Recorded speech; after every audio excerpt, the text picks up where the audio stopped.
মালিক রে আমি বড় পাপী, আমি বড় গুনাহগার। ও দয়ার আল্লাহ, আমি 10 বছর তোমার গোলামি করি নাই, আমি 20 বছর গোলামি করি নাই।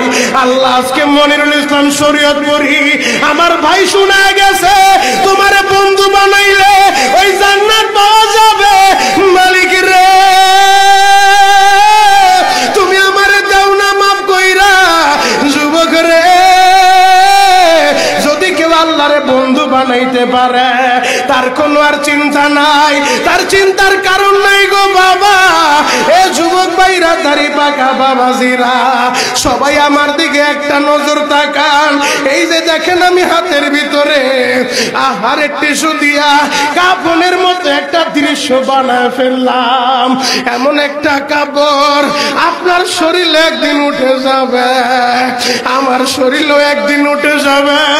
ও চেয়ারম্যান ভাইরা, ও মেম্বার ভাইরা, ও নেতা ভাইরা, ও আলেম ভাইরা, এখন কাঁদতে বলছি শুধু কাঁদবা। জীবনে কত জায়গায় আমরা গোসল করলাম। আহারে কক্সবাজার ঘুরতে যাইয়া সমুদ্রের ভিতরে গোসল করলা, কুয়াকাটায় ঘুরতে যাইয়া সমুদ্রে গোসল করলা। এই যে মাদ্রাসার পুকুরটা ভরাট করছে মসজিদের জন্য, বিশাল বড় ময়দান এখন হয়ে গেছে। এই পুকুরের ভিতরে কত মানুষ গোসল করছে, আবার পিছনে একটা বিরাট পুকুর হয়ে গেছে, ওই পুকুরে কত মানুষ গোসল করবে। ও সোনামুখীর বাবা গো, তোমার বাড়িতে নিজের টিউবওয়েলে কতদিন তুমি গোসল করছো? তোমার বাড়িতে দামি একটা গোসলখানা বানাইছো, বিদেশি ঝর্ণা লাগাইছো, ওই ঝর্ণার পানি দিয়ে তুমি আর আমি গোসল করি। এমন একটা দিন তোমারও আসবে, এমন একটা দিন আমারও আসবে। আহার ওই ঝর্ণার পানির গোসল আমার হবে না, পুকুরের পানির গোসল হবে না, আমার আপনার একটা গোসল দিবে। কেমন গোসল দিবে জানেননি?